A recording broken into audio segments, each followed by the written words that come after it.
Captain Mashrafe মুরব্বী রোদ্রে বাড়ি যান। ক্যাপ্টেন মাশরাফি মাঠে যেরকম কাজ করে যাচ্ছে, মাঠের বাইরে বাস্তবে সেরকম কাজ করে, সমান তালে কাজ করে যাচ্ছে।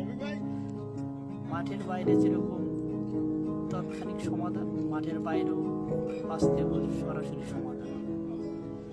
ক্যাপ্টেন মাশরাফি ঘরের একটি সড়ক ভিত্তি স্থাপন করতে গেলে কিছুক্ষণ তার কাছে ঘরের চালের জন্য, টিনের জন্য আবেদন করে, সে সাথে সাথে সমাধান করে।